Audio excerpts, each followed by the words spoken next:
Okay, I have probably maybe the funnest job of the evening because I get to introduce our special guest, really a man who needs no introduction. You all have read his biography in the newsletter. You've probably read his, how many of you have read his books and his articles in the Co-op News or know Gar in one way or another? So I'm not going to go into all the extensive credentials that he has, which are major. The past almost, he says, 50 years of working for social change and economic justice, except to say that he really is a futuristic philosopher. He really talks about what is possible, and not in a sci-fi fantasy kind of way, but in what he says is a hard-headed, but I would say clear-headed and hopeful way. And he talks to us and writes for us about where we've been, where we can go, and how we can go there. So it is my great pleasure, having spent some time with him this weekend, to introduce our dear friend, and a dear friend to us all, really, Gar Alperovitz.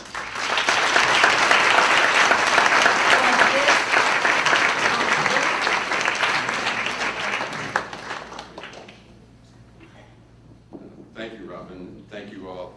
Thank you for coming.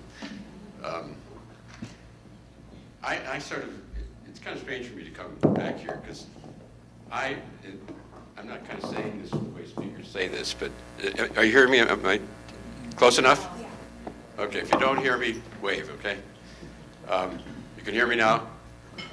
Somebody's waving at me. Hi. But I find it strange because I say this not the way kind of visitors kind of say it. I actually come here not to speak. I come to find out what the hell's going on and to learn something. And I don't mean that rhetorically, because one of the problems of being a writer, former professor, by the way, I'm no longer a professor if you read that, and I just resigned from the university to do some work and start getting and I'll tell you a little bit about the work.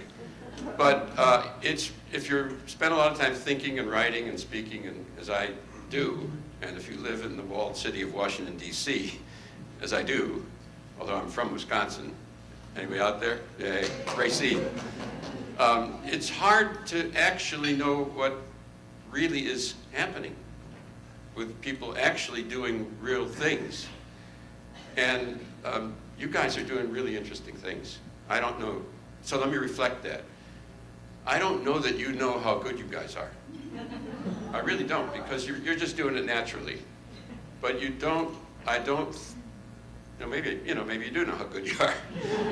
But the kinds of things that I hear going on here in terms of not only the co-op, which is a very successful co-op, but doing in the community, helping build other co-ops, the veterans program, you didn't mention the volunteers program, which is really interesting. The volunteers program, which I haven't heard about this anyplace in the country, an 18% kind of discount for people volunteering in other organizations. Whoa, think about that. I mean, that's very sophisticated and neat. And it also is, something other people ought to sort of pay attention to and begin to do. So I just want to honor you because it's a really impressive organization, and I don't know that you know how good and how important what you're doing is. Now, when I say that, I also think about it in terms of the kind of work that I've been involved in, and so I mean something a little different than is important. So I'm going to talk a little bit about that. Somebody asked me what I was going to talk about tonight. I said, I never know what I'm going to talk about, except it's always the same thing. So it always comes out differently, though. I've been involved in something for a long time, but that has now taken on the name the New Economy Movement. Does that mean anything? The New Economy Movement. Now that's interesting. Some few people have their hands up. So what's happened in the last maybe 6 years, when I was here about 7 years ago, in the last 6 years, around the country, a couple of awarenesses, and I speak around the country a lot, something's changed in a kind of very powerful way to which attention ought to be paid, I would suggest. And it's on two different levels. The first is people are beginning to get a sense that there's something really wrong going on in the country. And I say that as a historian, not also as a citizen. Something that has never in my life actually occurred. And I lived through the 60s and all of that, when people actually start wondering, where's this thing going? And beginning to sense the pain and the economic difficulties, the violence, the wars, the loss of civil liberties, and the no obvious way forward, this deadlock in Washington. There is a qualitative shift in the polls that are asking people what you think is going to happen to the country, and lots of people think it's going down. And so I'm looking at the folks sitting here, and I suspect from the faces I'm seeing that many people sense that. It's not, pretty obvious. And if you want to look at the trends look that way too. And they're 30, 40-year trends, not, so look, for instance, the top 1% has gone from about 10% of the income to 22% over that period. Republicans, Democrats, the trend goes on. Something deeper is going on. Poverty, there's a little wrinkle, but by and large, since the early 70s, poverty's gotten worse. By the way, if we measured poverty the way every other country in the world does, we have a very funny way of doing it. It's a very odd bureaucratic. I could give you how it was done by a woman named Molly Oshansky in the 1950s. It created 3 times a food budget for a low-income family and said, well, that's poverty. It has no rationale. It's crazy. It just has totally meaningless. When you say poor people, poverty, that's what you're talking about, and it has no meaning. Every other country of the world, literally, measures poverty by half of the median. Take the halfway point, you go down to the median, halfway, okay, that's poverty, which is a reasonable and totally arbitrary approximation. But it's, okay. But it's the standard. If we did that, the number of people in poverty in the United States would be over 70 million. We're now talking about half of that. It's a phony number. And it's getting worse. And if you look at brown and black, it's worse. It's often double. But the trend is the thing to keep your eye on, or carbon.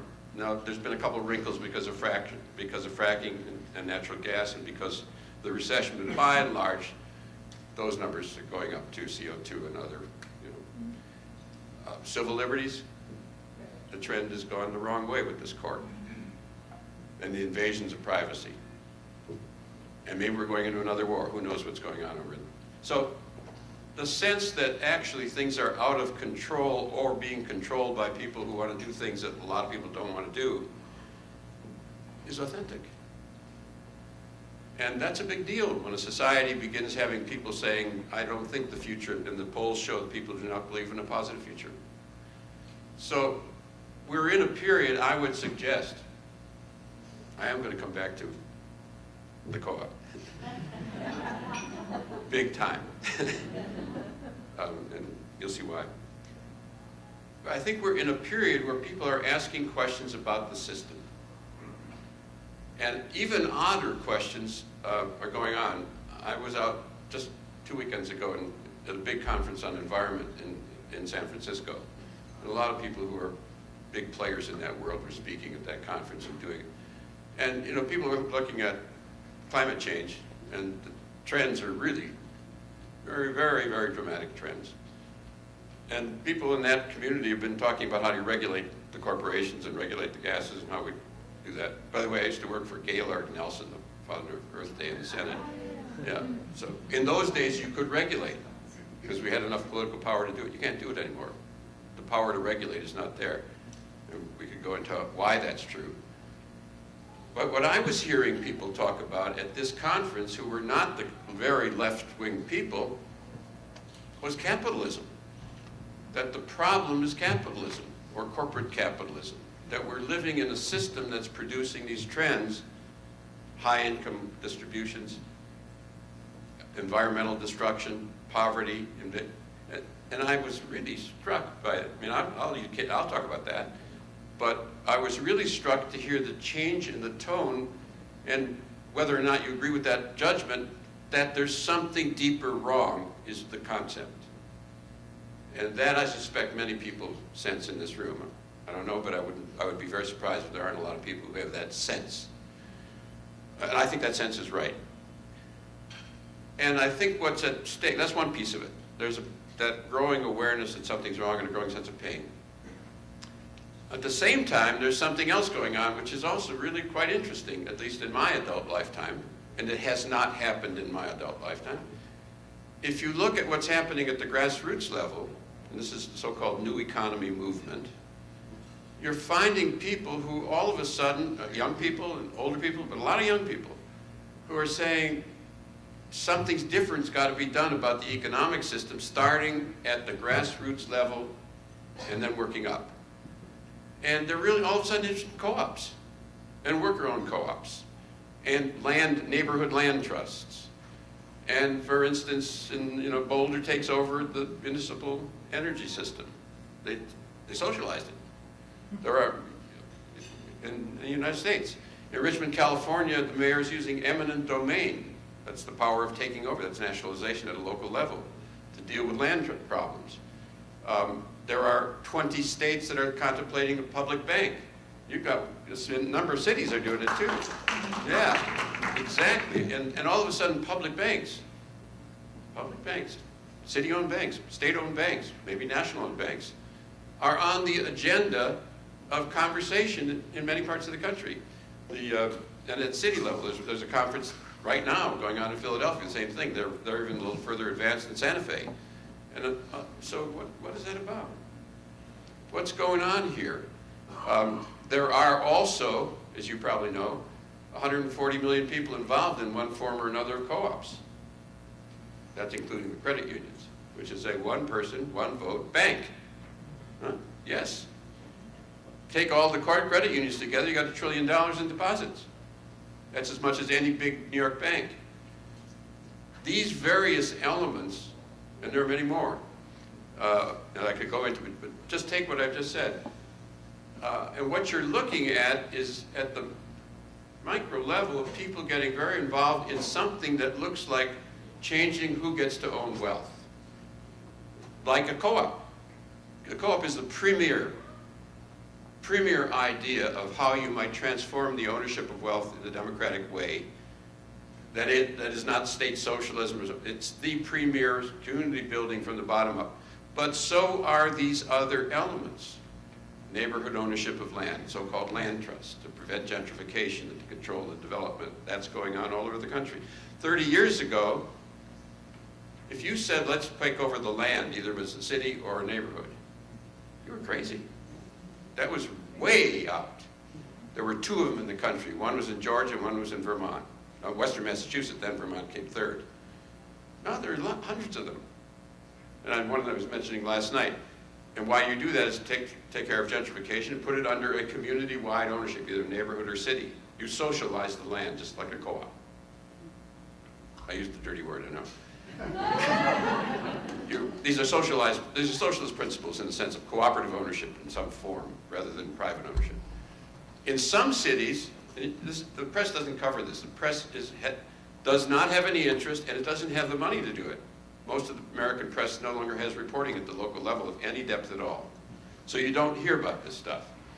I'll give you a website, I'll give it to you now, community-wealth.org, put the dash in, which surveys this kind of stuff. But you can't get it in the press.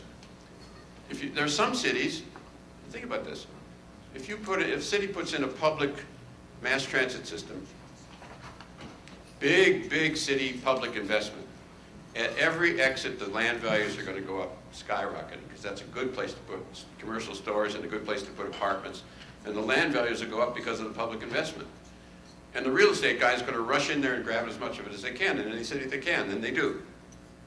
Except, in many cities now, say, why shouldn't that be the public capturing that and surround that with a public land trust so that those values are translated into subsidies for the city or subsidies for housing. They're doing it in Washington, D.C., they do it in L.A., they're doing it in many cities, transforming public investment into a small citywide use of that resource and capturing that investment. That's another form of this kind of changing the ownership and who benefits from it. I could kind of spend the rest of the evening talking about the stuff that's going on if you actually dig and look at this. But the bottom line is this: something is also happening in the country which hasn't been paid attention to, and it's about changing ownership questions. And it's about democratizing ownership. And it's about democratizing ownership in ways that are small scale and community based, at least at the outset, so that they share a new principle is being put on the table. Now, that and as a friend of mine said, that and a nickel will get you a cup of coffee in 1923. You need a lot more than that. But if that trend continues, if the pain levels continue, and I'll tell you about some work we've been doing in Cleveland, if the pain levels continue and there are no answers for lots of people, what I think is going to happen, and I think what is happening, is people are looking to very different principles, starting at the local level, working up, and beginning to ask questions about how to restructure from the bottom up. And the principle that's most at the base of it is some form of democratic ownership. Now, I put on my political scientist hat. Sorry, I wear two hats, two-headed monster. The political economic systems, and I think we are in a systemic crisis, not a political crisis. It's much deeper. They are organized primarily around who owns the wealth. So, in feudal times, the land was the main source of wealth, and the lords and the king and the church owned the wealth, and that's where the political power was. Pretty oversimplified, but not much. In 19th century capitalism, even in America, it was much more decentralized, small farms. That was private small businessmen. So it was a very different form of capitalism than the kind we now have, and it produced a kind of odd, somewhat populist, kind of a very odd mix of 19th century American politics. Very different, by the way, from European politics, because the land had come off of farmers were not independent business people, and farmers are independent capitalist business people. That wasn't true in the peasant societies of Europe. It was a very different form of landholding. State ownership and state socialism put the capital in the hands of the state, and we know some of the consequences of that. And we live in corporate capitalism, where the dominant form is large corporations owned by tiny, tiny wealthy elites. And we're beginning to see the concentrations of that controlling power and the economic trends. I'm oversimplifying, I know, but that's basically what's happened. Two things about that. I want to mention something about the concentrations. Wealth is important, and if what I just said is important, as schematic as it is, then democratic ownership of wealth is a critical principle to start thinking about seriously as a building block of the next system. I used a dirty word. That if we were to get out of the trap we're now in, at some point we would have to find a way to democratize the ownership of wealth somehow. And if we didn't want to end up in monstrous state, we would probably say it has to be decentralized. And who is the premier representative of decentralized, democratized ownership of wealth? You guys. The co-op is the premier basic idea of how to do that. And if you think about it as a co-op being a good thing, yes. But if you begin asking, where is this all going to go, and you begin seeing people playing around the country with various forms of democratization, they are beginning to realize that this model somehow is critical to the reconstruction over time of something better. And that's really a heavy argument, I know. I know I just dropped that thing in your lap, so I'm sorry about that. I am suggesting to you that we are realistically in a situation where the future depends upon somehow getting enough perspective on where we are and enough patience to think about what we might actually build if we got serious. Now, when I say that, you talking about changing the system? Yep. But I say it with the perspective of someone who is very, profoundly respectful of what movements take and realistic about how things fail. But, I've said this probably here before because it's something I feel deeply. My heroes are the civil rights workers, and I'm saying this about where we are. In Mississippi, in the 1930s and 40s, it was really hard then. People took risks. They were hung after they were tortured. They laid the groundwork for what became possible over 2-3 decades. And I think there's something analogous to that. We don't face anything like the things they faced, or the women's movement, the early part of the women's movement. When it wasn't popular, when it was really ridiculed. And even the conservative movement in the 1940s, which was nowhere when it wasn't. So what I'm thinking about and talking about is if we look down the line of the next 10, 20, 30 years and took ourselves seriously and took very seriously what spectacular organizations like yours are already doing, you might begin to think, as the pain deepens, how might we extend and build and actually move this into the foundation stones? This is the prehistory of the next big change, not the history, we aren't there yet, of laying groundwork for that which might come beyond. I think that's where we are. That's my own judgment. That's what I've been thinking about and writing a lot about. And I think a lot of people are beginning to kind of think that kind of thinking is beginning to spread. A lot of young people see that. And people searching for what do we do about the pain pretty quickly come to the conclusion that something fundamental has got to change, and that's going to take a long time. It is going to take a long time. We better start looking if there's going to be something. We have to work on it now. What that looks like is very complex, but it does share this basic principle. Maybe. And you see the environmental movement coming to the same conclusions. So I've been working in the state of Maryland. And when I worked for Gaylord Nelson, I want to say this is probably true in this state, but I'm not sure. I don't know enough about your situation. There's always been a fight between labor and the environmental movement about jobs and projects and so forth. But they were always allies.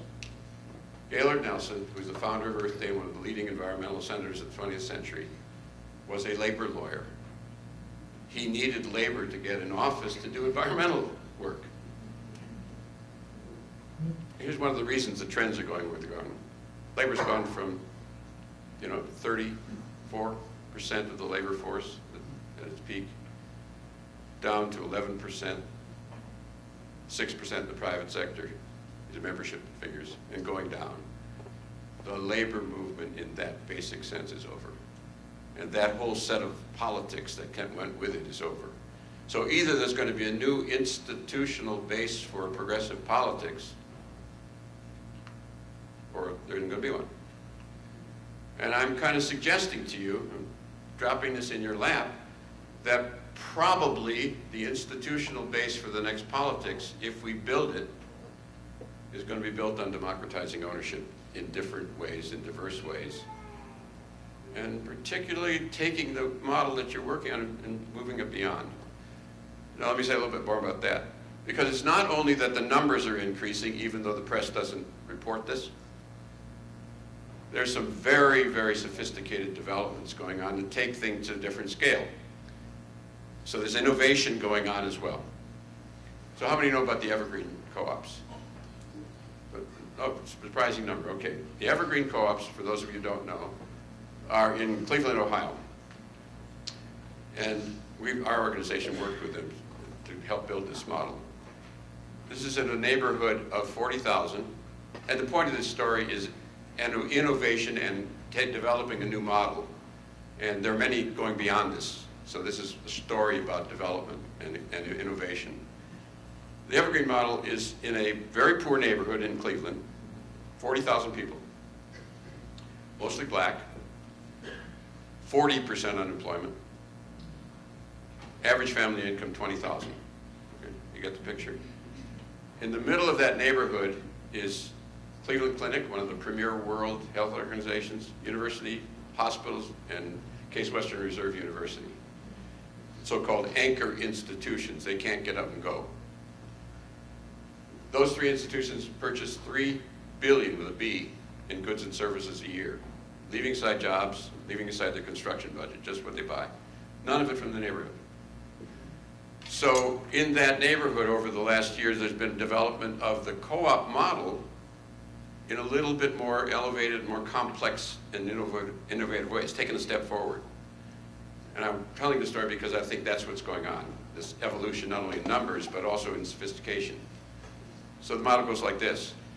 There's a nonprofit corporation in the neighborhood to which worker-owned co-ops are attached. They're not freestanding. You can't get up and go. They're not just designed to make a few workers, quote, rich, unquote. They kick back some money to the nonprofit to help build the neighborhood and also to a revolving fund to start new co-ops, which are also part of this complex, built in part on the Mondragon model, if you know about Mondragon, but it's geographic. And they, in part, serve a public, just ordinary market, and in part, the so-called anchor institutions are directing purchasing power from the hospitals and universities to build up this model. So it's a community-building, cooperative structure of integrated form, in part related to purchasing power of universities and hospitals have got a lot of public money in them, Medicare, Medicaid, education money. So it's a use of these model, but also a more sophisticated use. And that's being replicated in many cities across the country. And there's a big pressure on the anchor institutions. And some people are looking to co-ops also to be part of the anchorage of each other. There's lots of ways you can think about anchorage so that you get more stability than the market provides.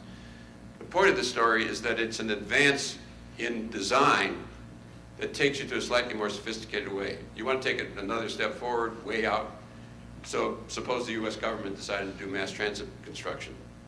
Those contracts could support worker-owned companies to build mass transit vehicles and high-speed trains, the same model. But this is going on in Ohio right now, and several other cities. Atlanta's beginning to do something like this. There's in Jacksonville, Florida is beginning to explore the model. Jackson, Mississippi is kind of poking around the edges of it. And if the mayor hadn't died, it probably would have been way fast advanced. Richmond, Virginia is exploring the model. There's an interest in using existing resources in a new way to expand upon what? Co-ops. Because it's the most powerful known model of how you begin to democratize without producing monstrous structures. It's a democratic, community-based, localist principle, down oath, and then how do you build from that? I'm going to try to stop talking about that because you get me going. I'll go on and on about all the models around the country that are just rolling off the experiments, and activists are beginning to develop them. The point of the story is this. Not only is the pain creating people trying to do some new things that center on some form of democratic ownership, but also that they are beginning to get more sophisticated and advanced, and also they're getting political. The mayor in Cleveland looks good when he helps the co-ops. Because rather than helping just the corporations who often come in and take a huge, usually the cost right now in kind of incentives to get the corporations in is over $100,000 per job, and they often leave. Some estimates it's $200,000 in many cases, and they often leave. So the mayor starts looking good if he's got an alternative. And so there's beginning to see there's a politics in this as well. And there's a new power base beginning to build up in the community. You kind of get the drift of where I'm going. So let me come back to it in a different way. I think that wherever this goes, and it could go much, much further, one would hope it could go very far. It's very, very American. You don't see this in Europe. We are very decentralized. I mean, one of our great strengths is the decentralization, building from the bottom, and local community, localism. We're not France. One could think this kind of thing out of pain and out of frustration and out of the diminishing alternatives could be extremely important historically. Whatever it is, it's good. It's positive, it's building, it's helpful, it's going on in many parts of the country. But it is also possibly that we are laying the basis for a real politics of the next century. We may be talking about possibly transforming the system. Maybe. Possibly. You want to do that? So I've been kind of laughing at people saying we invited Gar to kind of do something. I don't know what they invited me to do. What I'm doing is saying to you, by the way, I'm speaking to the person in your chair. I am suggesting to you the possibility for you to consider. Let it sit there like a brick. That you are living at a time when we have the opportunity and maybe the challenge and maybe the moral responsibility. Sorry about the last one. To begin taking seriously that it is our possibility and maybe our task to actually get practical about laying foundations for transforming the most powerful corporate capitalist system in the history of the world. Let that sink in. I am suggesting that we are actually at such a time where that might be necessary and possible, because the pain is growing and the alternatives are diminishing, and because you know how to do something that people need to know more about. You really do. And some of the things you're doing in this particular co-op are really staggering. You're finding ways to support other co-ops. Who ever heard of that? Most institutions are all protect themselves and hide out in the corner. You're trying to build ways to get the rural part of the country going. You're trying to reach out. I don't think you do, quote, politics, but you sure do a lot of community social development and Earth Days and promoting different ideas. And you also have a financial base. Now, co-ops in the early part of the 60s and 70s got very political. And they did not take care of business. And a lot of them went out of business. And then there was an overreaction to that, saying, hey, we've got to do business, we're not going to do anything, quote, politics. I think we're reaching the point where we may get a new integration, where people know that they've got to take care of business. It really has to be done well. It has to be done with the sophistication that's being done here. And also look to what the responsibilities in the political sphere are. Now, if you don't like politics, let's say in the sphere of our common life, of community building, of building and helping transform institutions, helping deal with the environment, helping deal with the rural agriculture, helping deal with, if you don't do elections, helping change the climate in which elections take place and the culture of everybody that changed. I'll call it politics, but you can call it public education. I don't care what you call it. I think that that period where the sophistication has developed about how to actually run a business, and a good business, and now to reach out the way you are is a critical element in the next stage. You could easily, you want to play this game, you got to lay a decade on the table for openers. This is not for quickies. But if you ask, where could we be in New Mexico over the next decade if we took seriously the power that we have to help others, to begin catalyzing others to get involved, to begin showing new models, to begin saying, what would this state look like? And to begin aggressively doing that with sophistication and subtlety and building on what's happening around the other country, I think you could do wonders. Minimally, you'd make some positive change. Minimally, you'd make something good happen. You might actually show other states what could happen. So I believe what happens in states are really important. The prehistory of the entire New Deal was done at the state and local level, so-called laboratories of democracy. That's where the action takes place, and you are at the seat of action. So that's another heavy rap, It's very nasty to say that to people, because it says you actually have power and responsibility. So I'm sorry about that. People living in states and doing good things, it could be of very great importance. It's a very, very intense moral responsibility if you can make a contribution, and I think you can. So what I really wanted to kind of suggest to you is, somebody stopped me I was standing out there because I was cold in here and I wanted to stand next to the food because it was warm. And someone came by, and I don't know where he is, and he asked me where I was writing for and I told him several places I write. He said, well, you know, I read those places, and I stopped reading because they've been saying the same thing for so long. And he's right. And people have been talking about something. Because the next step, which is just on the edge of these movements, the climate change movement, Naomi Klein's book, how many have seen it or read it?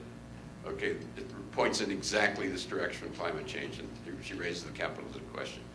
Piketty's big book on capital, it points towards democratization of capital.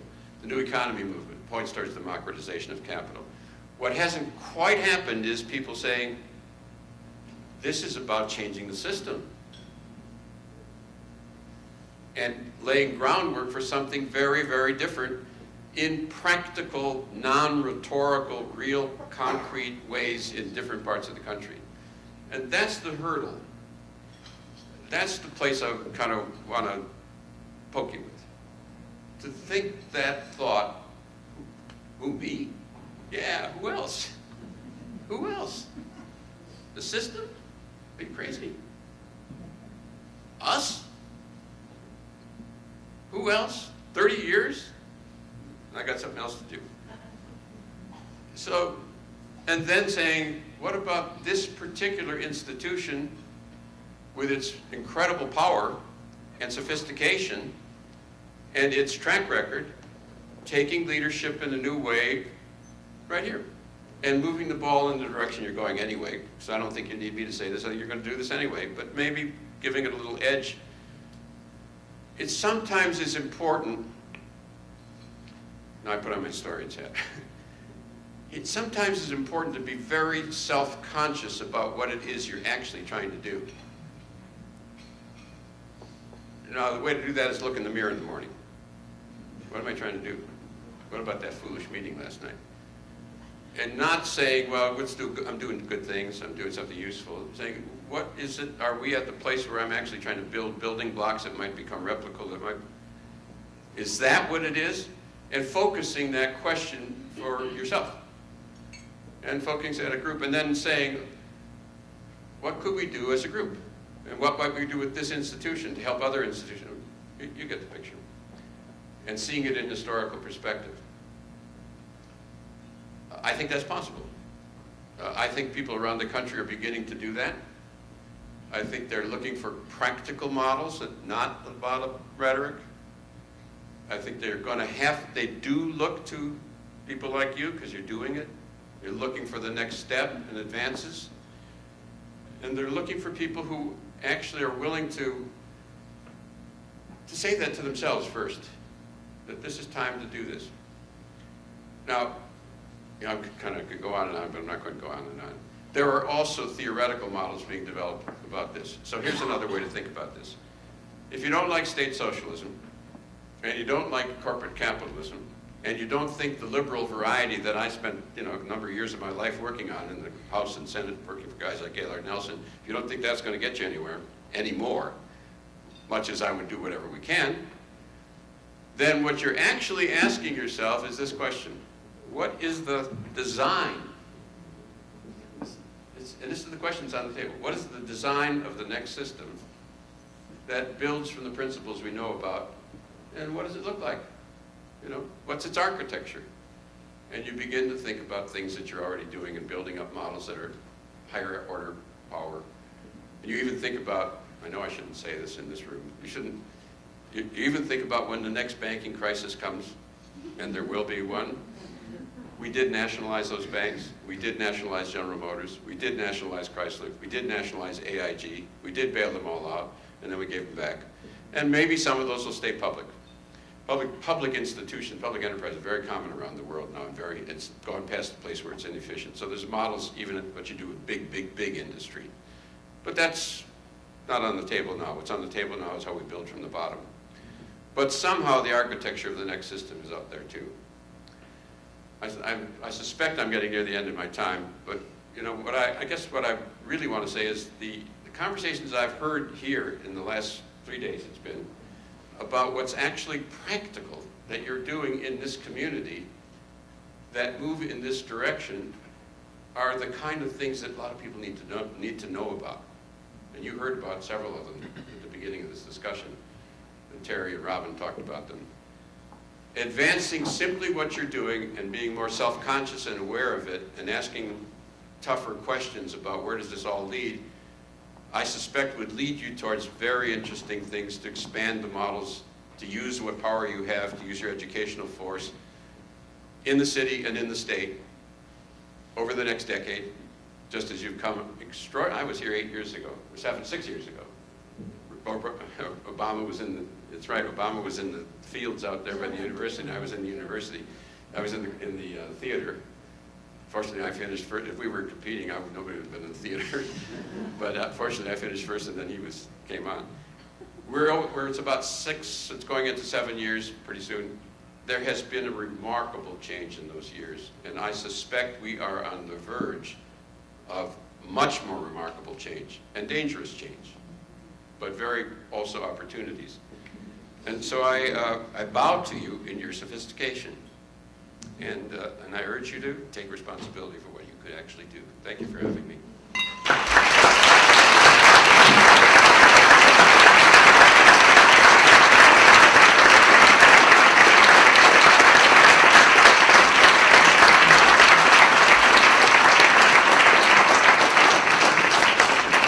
They just told me that I may have raised a question or two. So.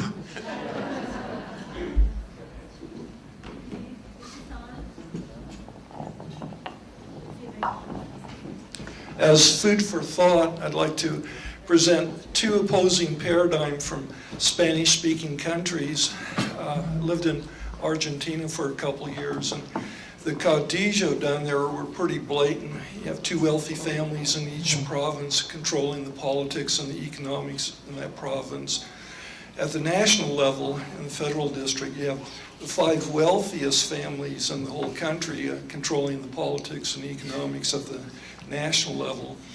My opposing paradigm to that, you look at Catalonia in eastern Spain from 1890 to 1930, where there was a very successful cooperative movement, not just farms like the kibbutz in Israel, but a whole lot of other businesses as well. A Satanist by the name of Francisco Franco allowed another Satanist by the name of Adolf Hitler to have his bombers literally blow those cooperatives off the planet. And so talking about models, my favorite economic model are those cooperatives of Catalonia from 1890 to 1930. So just food for thought. We've already been there, done that. We just got to do it again. So there is very much to learn, both in those Spanish co-ops were very interesting, and he's talking about the anarcho-cooperative and commune movements. There's also work in Emilia-Romagna, an area of Spain, and of course Mondragon are good, very interesting models. So a lot of precedents to draw upon. But there's a lot here that we are not self-conscious about, even though I take your point. Way in the back. Yeah, this may be related to what the gentleman just mentioned, but I was wondering if you've noticed any evidence in places like Cleveland and other places where you're familiar with these kinds of things beginning to happen. Is there any significant evidence of corporate capitalism coming down hard on this kind of activity? I have not seen it, and you might expect it. But what we have seen, which is really interesting and unexpected because this often gets very ideological, and I'm trying to pose it in practical terms. We've seen conservative business people, small and medium-sized entrepreneurs, helping. They say this is really good. It's people working hard, earning something, getting ownership, and practical. Above all, practical. If better, be practical. And not very rhetorical at all. And what we've seen is people saying, hey, that's really interesting. That's a good thing. Helping the community, it's helping the tax base, and helping other merchants. So we haven't run into what we expected. We're running into the opposite of what we expected. I think you're right. At some point, if this kind of development, that the trend that I kind of laid out in partly practical, partly realistic, partly reporting, in partly utopian terms, if that trend were to develop out of the pain, there would be political fights of a major kind, I'm sure. I think this is related to what these other two gentlemen were saying, but a little more pointed. Yeah. You talk about small and medium-sized business owners being willing to take part in this kind of cooperative business. But what remains is that 1% that still control all of that wealth and power. And nobody wants to give up wealth and power. So in the end, what do you foresee happening? We can all share here, but we're a bunch of middle-class people here. We don't have that big wealth and power. So that's a good question. So let me tell you what I think about that.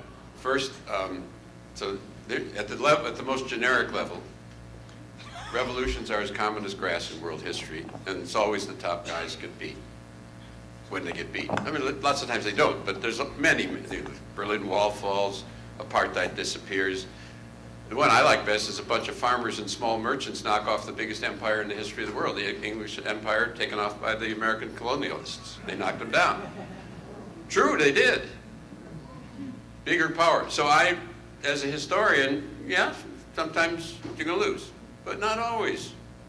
They have a lot of liabilities. They make a lot of people unhappy. There's a lot of pain. There's a lot of anger. There's a lot of difficulty.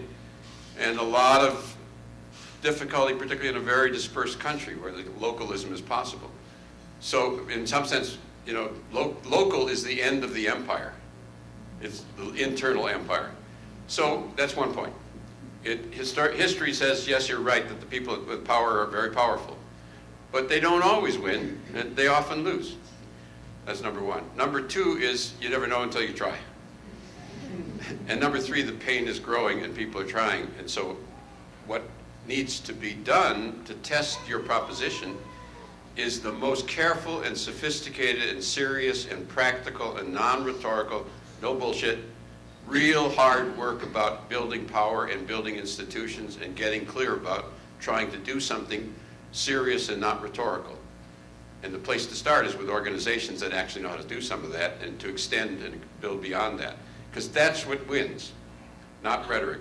And there may be a politics and there may be a confrontation down the line. I totally agree with you. I'm not naive. But what the work is to build and see. I'm sure there's some women in here who are almost as old as me. You know what it was like at the beginning of the women's movement. I mean, lots of young people don't know that. Everybody was against you until they fell. And civil rights was even worse because they'd kill you.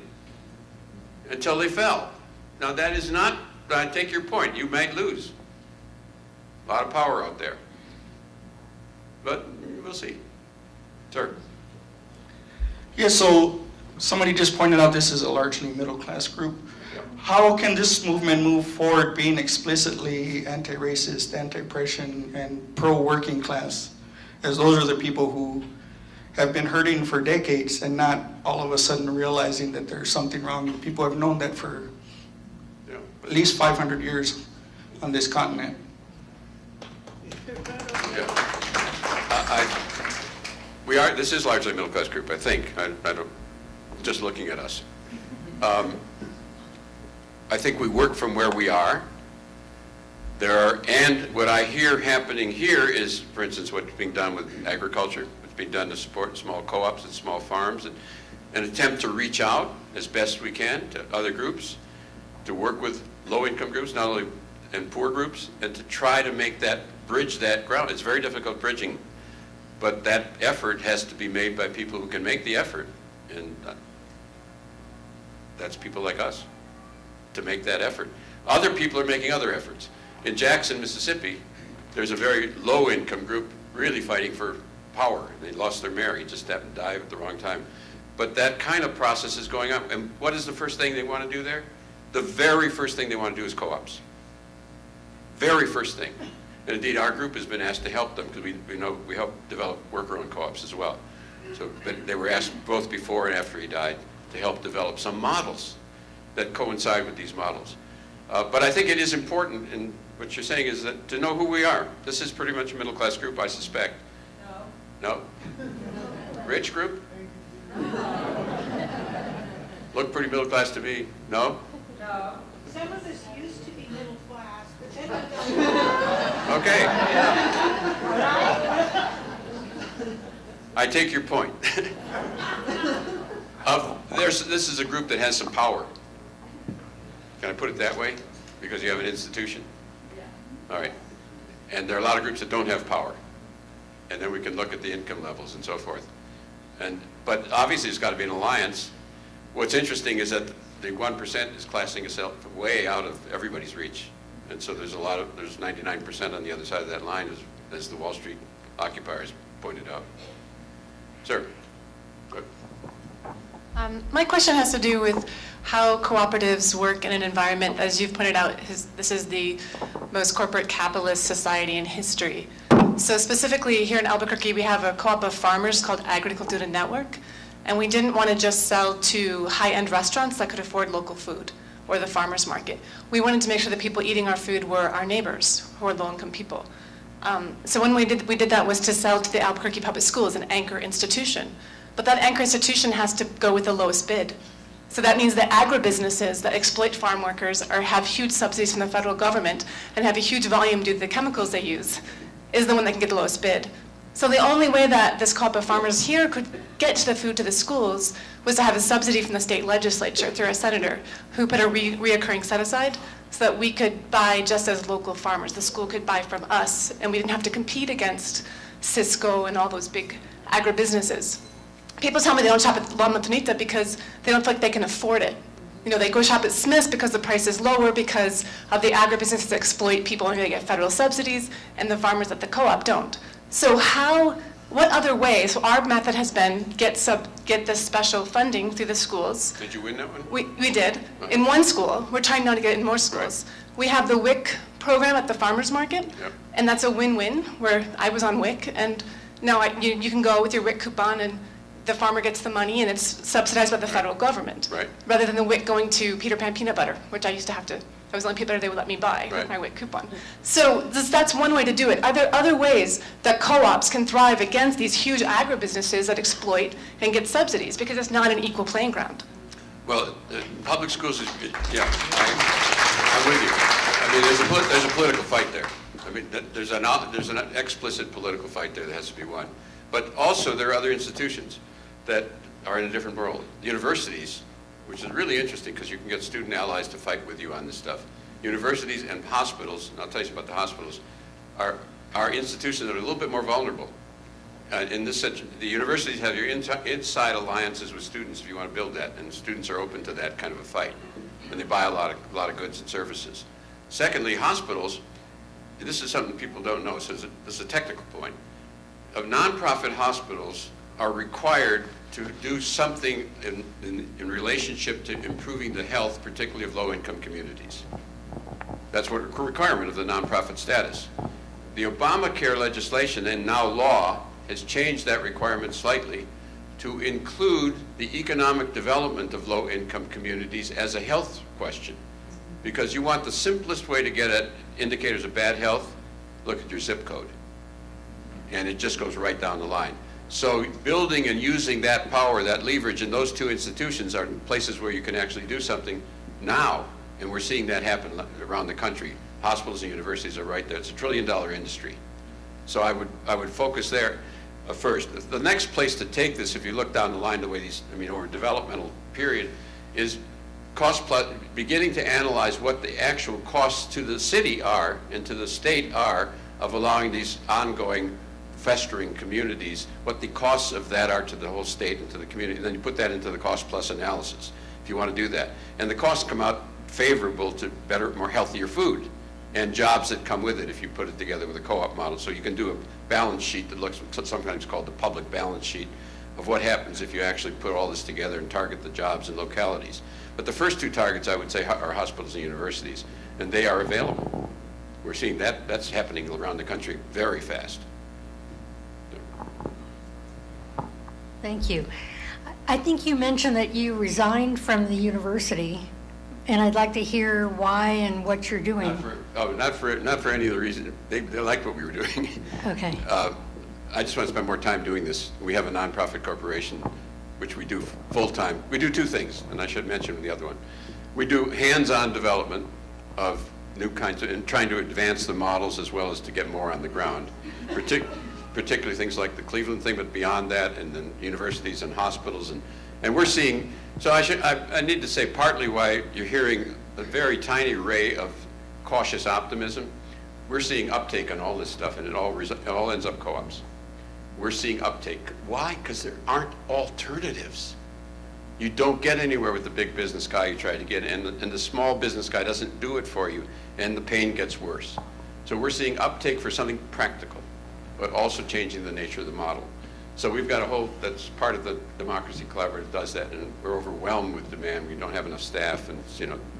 The other part that's starting out is what I call the Next System Project. How many people know the name Gus Speth? Anybody environmentalist here? So Gus Speth is a partner with us on this. For those of you who don't know environmentalists, Gus Speth is, James Gustav Speth, was chief presidential advisor to Carter and Clinton on environment. And he was head of UNDP, its biggest development organization, the UN's development. And then he was dean of the environmental school at Yale. And Gus has become a good friend of mine, and Gus, it was Time magazine called him the ultimate insider's insider. Not anymore. He's just come to the conclusion that there is no way forward on the environmental issues unless you begin talking the way we're talking in this room. So he's part and parcel of something called the Next System Project, trying to open up a debate about, really, are we in a systemic crisis? And if so, what makes sense? Because we know the other alternative, state socialism, was outrageous. So what does it look like?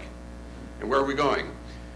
And other people involved in this project, which we've been surprised, because a statement will be issued sometime in the early part of next year, people are signing the statement. The president of the American Political Science Association, president of the American Sociological Association, president of the Academy of Management, I'm going to come back to that, and a whole range of people starting at that end, going all the way over to people like Noam Chomsky. So the range is really extraordinary of people who say what I suspect a few of you must believe, that we're facing a systemic crisis. Now, if you nod to that, you know, if you cop to that, as we used to say in Wisconsin, that we're facing a systemic crisis, not a political crisis. We got a political crisis too. Then the question you have in front of you right there is, how do you change the system? You cannot avoid that if you understand it's a systemic crisis. And the point of it is to get beyond the bullshit rhetoric and say, what is practical and how do we get on with it? And what I'm trying to add to that is that you people know more about that than most people in the world.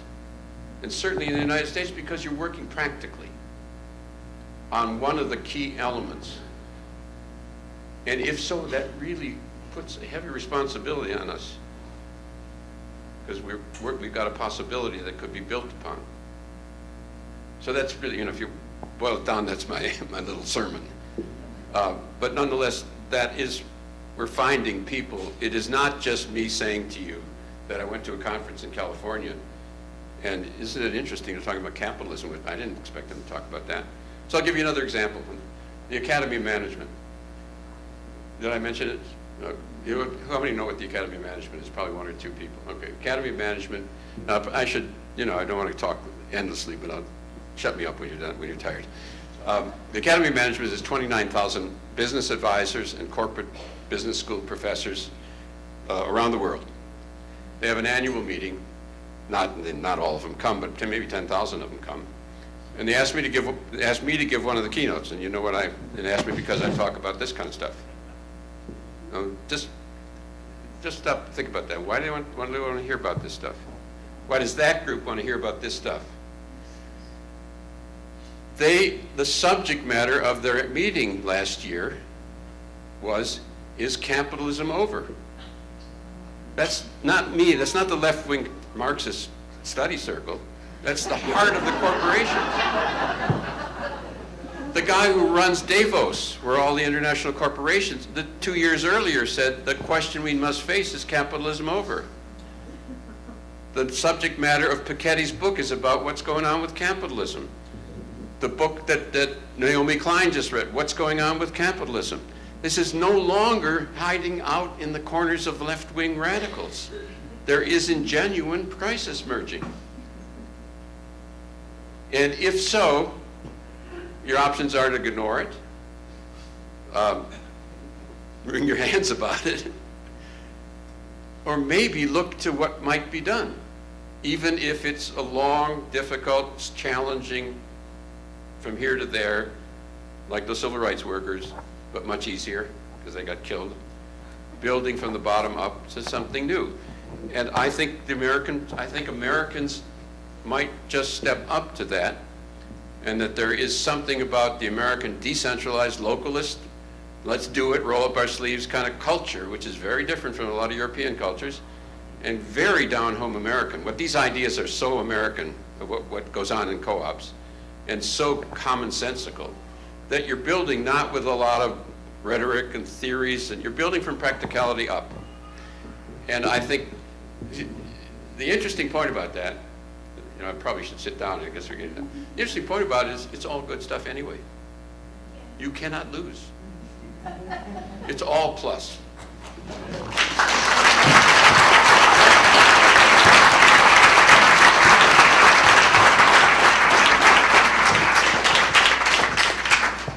Gar, thank you so much. That was incredibly inspiring. Are we all going to go out and change the system? Let's redesign the system together. Woo! Yeah, we can do it. Anything else? So just briefly, thank you to our amazing guest speaker, to our amazing board. Please don't forget to vote in the co-op elections. To you, our membership, you have my heart as longtime membership coordinator at La Montanita. I love you all. Thank you for your support, your patience, all you do for the co-op. Have a lovely evening. See you next year at the annual membership meeting. See you tomorrow at one of your favorite co-ops shopping. And we love you. Have a great night.